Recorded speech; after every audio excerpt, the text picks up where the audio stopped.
On dit Bishi Nichnas Ada, Bishi Nichnas Ada, ma bibi simha. Lorsque le mois d'Ada il rentre, on augmente la joie. Alors la joie de quoi? C'est quoi? Qu'est-ce qu'il y a de spécial dans le mois d'Adar?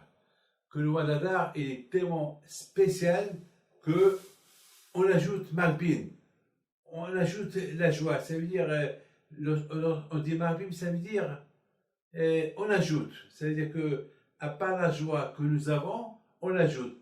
Pesach, on ne dit pas sur Pesach, Marbim, on ajoute la joie. Sur aucun mois de l'année, on ne dit le mot Marbim, on ajoute. Qu'est-ce qu'il y a de spécial au mois d'Adar? Pour que le mois d'Adar, on ajoute la joie.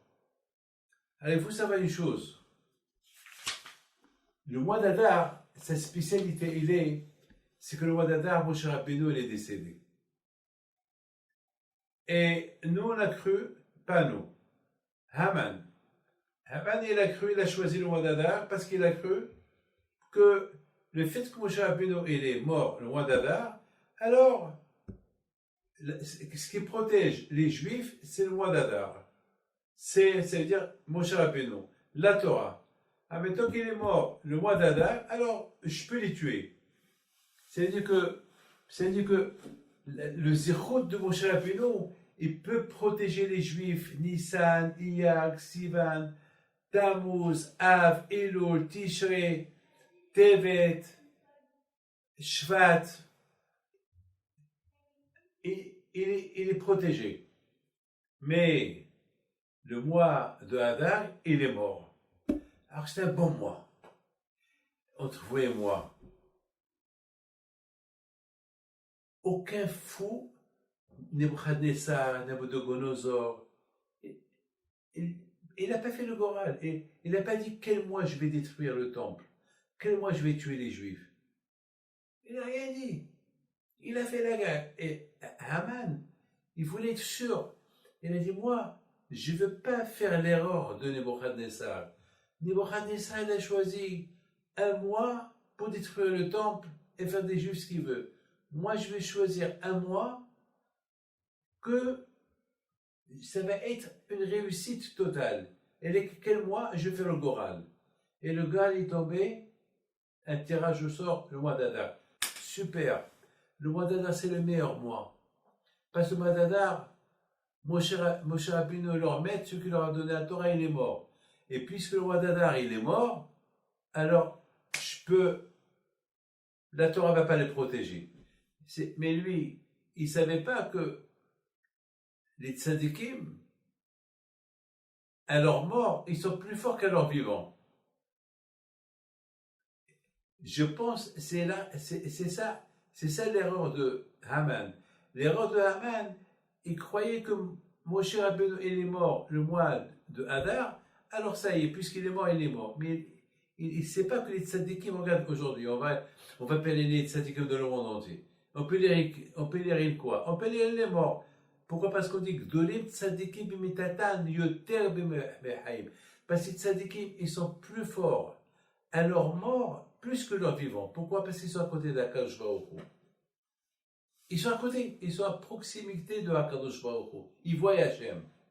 Lorsque vous allumez une veilleuse à la mémoire d'un tzadik, comme ils disent, comme mon père Alav Shalom, il a rapporté ça de Yehuda ben Attar, il dit, mon père Alav Shalom, que lorsque tu allumes une bougie à la mémoire d'un tzadik, cette bougie que tu allumes, elle monte chez le tzadik, et le tzadik il la voit. Ah, quelqu'un a allumé une bougie pour moi. Qui est-ce? Il voit que c'est toi qui l'as allumé. Il écoute ce que tu veux, il t'écoute, et il va chez Akadosh Baruch Hu. Alors, c'est la raison pourquoi Bishi Nichnas Adar, Marbim Bisimcha. Pourquoi? À cause de l'erreur de Haman. Parce que Haman, il a cru que lorsqu'un tzadik il meurt dans ce monde, il meurt dans l'autre monde et c'est fini pour lui. Mais il n'a pas su que le tzaddik à sa mort, il est encore plus puissant qu'avant. Il est yoter gadol. Et c'est pour ça, nous, qu'est-ce qu'on fait le mois d'Adar? Marbim b'simcha. Babi, ça veut dire merci Haman, merci de vous, tu nous as donné une leçon Haman. À cause de toi on a fait Teshuvah. Parce que toi tu as cru que les tzadikim ils sont morts. Alors par rapport à toi on a fait une grande Teshuvah, on a réveillé tous les morts. Tous les morts que toi tu as cru ils sont morts, on les a tous réveillés parce que ils sont plus forts à leur mort que de leur vivant. Donc c'est la raison pourquoi Mishinichnas Ada Marbim, Mabi, on augmente la joie. Pourquoi on augmente la joie? Parce qu'il faut savoir une chose, que lorsqu'un événement il se passe dans un mois, alors tout le mois il est kadosh. Étant donné que il s'est passé un événement le mois d'Adar, que Haman il a pas réalisé ce qu'il voulait faire, tuer tous les juifs du monde entier, alors tout le mois d'Adar il est saint. Et c'est la raison pourquoi dès que le mois d'Adar il rentre, parce que pour nous, Marchi Mohamed, il n'a pas choisi quelle date, il a choisi le mois. Et puisqu'il a choisi le mois, alors c'est le mois d'Adar. Alors c'est pour ça que nous, dès que le mois d'Adar il rentre, on augmente la joie. Pourquoi on augmente la joie? D'après ce que je viens de vous dire, c'est parce que c'est le mois d'Adar qu'on a compris, on a découvert que les tzadikim, ils sont plus grands à leur mort plus qu'à leur vivant. C'est contrairement à ce que Haman il a pensé. Haman il a pensé que lorsque les tzadikim ils meurent. Hier dans le Zoom, dans le cours que j'ai fait hier, j'ai raconté une histoire de Imatane. Imatane, elle était la petite fille de Rabbi Haim Pito le Grand. C'est une grande tzadékette. Une fois, sa fille, elle avait la maladie du typhus, et les médecins lui ont dit elle va pas vivre, c'est fini. Elle avait une petite fille de 9 mois. Qu'est-ce qu'elle fait maintenant? Elle va au cimetière, elle va pèleriner son grand-père Rabbi Haim Pito le Grand. Et qu'est-ce qu'elle voit sur la tombe de Rabbi Haim Pito le Grand? Rabbi Haim Pito, mon grand-père. C'est que mon grand-père, il est nommé sur son grand-père. Toujours, il est nommé sur son grand-père. Il lui dit, mon grand-père, il dit à sa nièce, et Matane c'est sa nièce, il lui dit, Matane, parce qu'elle pleurait. Elle a commencé à pleurer. Ma fille, elle est malade. Sa fille s'appelle Mira Mouyal. Elle est mariée à cette époque, elle avait 26 ans, Mira. Ma fille, elle est en train de mourir. Et la pauvre, elle vient d'accoucher une petite fille. Et je suis venu ici prier. Elle a commencé à prier. Rabbi Haim Pito, réveille-toi, lève-toi. On voit la réfoua chez à ma fille. Tellement qu'elle était fatiguée de pleurer. Elle s'est assise par terre. Pendant quelques secondes, elle rêve Rabbi Haim Pito, son grand-père. Il dit, lève-toi, ma fille. Le jugement, il est un peu dur. Ou la grande perle, ou la petite perle. Tout ça dans le rêve. Ou la grande perle, ou la petite perle. Elle a compris, elle a dit, je veux la grande perle. Alors, il lui a dit, alors tu as la grande perle, alors la petite perle, elle va partir. Elle se lève, elle va à la maison, elle voit sa fille qu'elle a 26 ans, elle commence à sortir du coma. Et une semaine plus tard, la petite fille elle est morte. C'est-à-dire qu'il y avait une xéra sur les deux. La grande père, c'est la mère, et la petite père, c'est sa fille. Les deux, ils avaient le typhus. Alors, la xéra est partie. Elle est restée la grande, au moins, Baruch Hashem, elle est restée vivante, elle a eu pas mal d'enfants Blain D'ailleurs, sa fille Maggie, elle habite au Canada, c'est elle qui s'occupe de la yeshiva à nous. Mais la petite de Mera est décédée. Pour vous dire le kouah des tzadikim. Lorsque ma mère elle avait besoin de quelque chose, et lorsqu'elle avait besoin de quelque chose, elle allait au cimetière. Elle va sur la tombe de son mari. Elle lui dit comme ça, toi tu te régales, tu es dans l'autre monde, tu dors bien, tu es avec ton grand-père, tu es avec ton père, et tu es avec tous les tzadikim, et moi je suis en train de crever ici, j'ai pas ça, j'ai pas ça, j'ai pas ça. Et le même jour, elle recevait ce qu'elle voulait. Le même jour, elle recevait ce qu'elle voulait. Et je vous donne la parole d'honneur. Une fois, je lui dis, maman, mais pourquoi tu ne demandes pas grand-chose? Pourquoi tu demandes une petite chose? Demande des grandes choses. Pourquoi tu demandes des petites choses? Puisque papa, il te répond. Alors, demandez des grandes choses. Vous savez qu'est-ce qu'il me répond? C'est la réponse que moi aussi je donne. Les tzadikim, ils se contentent de ce qu'ils ont. Les tzadikim, ils se contentent de ce qu'ils ont. Vous savez que tout à l'heure, j'étais en train de parler avec mon fils, Rabbi Michael, on discutait. Chaque jour, on parle un peu du vrai Torah.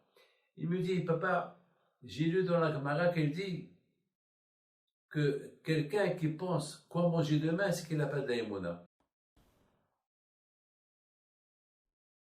Celui qui pense à demain, qu'est-ce que je vais manger demain. Aujourd'hui, les gens, je raconte, vous savez que mon grand-père avait un pinto, il avait une qualité extraordinaire.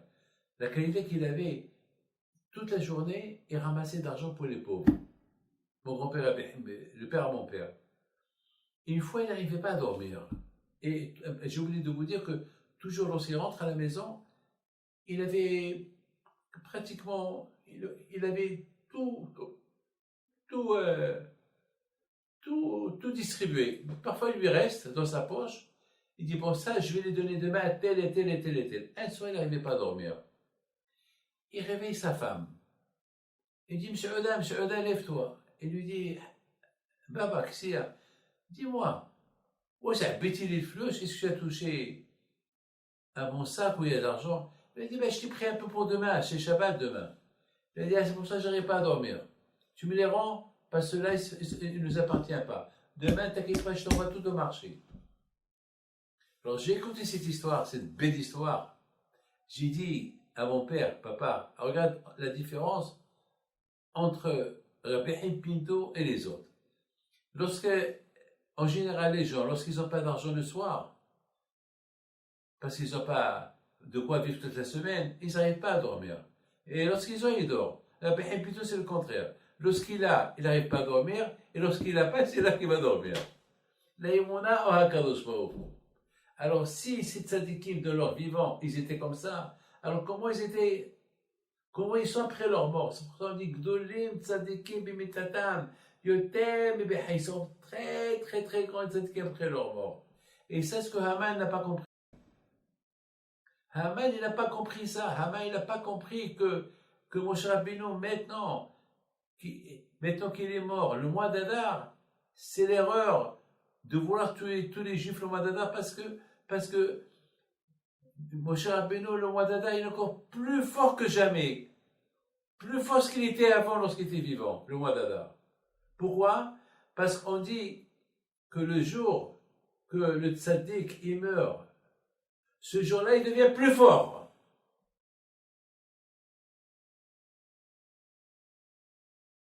C'est pour ça qu'on dit Mishinichnas Adar marbe bisimha. Parce que le mois d'Adar, c'est pas que Moshe Rabbeinu il est mort. Moshe Rabbeinu est devenu 10 fois plus fort qu'il était avant. Alors puisqu'il était 10 fois plus fort, alors nous aussi, on ajoute. Alors, le mot Meshinichnas, j'ai expliqué Meshinichnas. Meshi, c'est Moshe.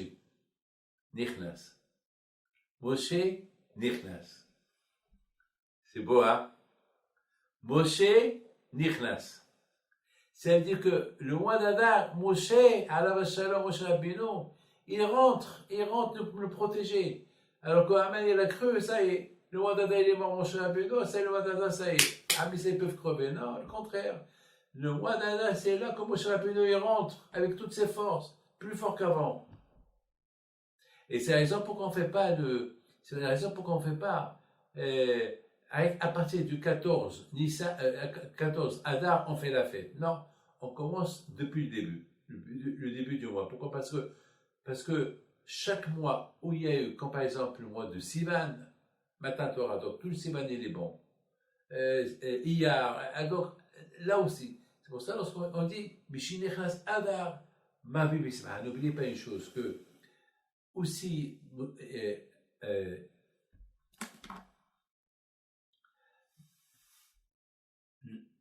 il faut savoir, le zechut de Moshe Rabbeinu, alav shalom, il est énorme. Et c'est très important de toujours se connecter à lui par la Torah.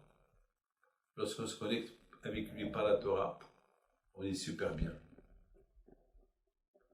Et chacun peut prier. Le mois de Adar, c'est le mois de la prière. Et on peut prier. En priant, Hachem, il nous protège.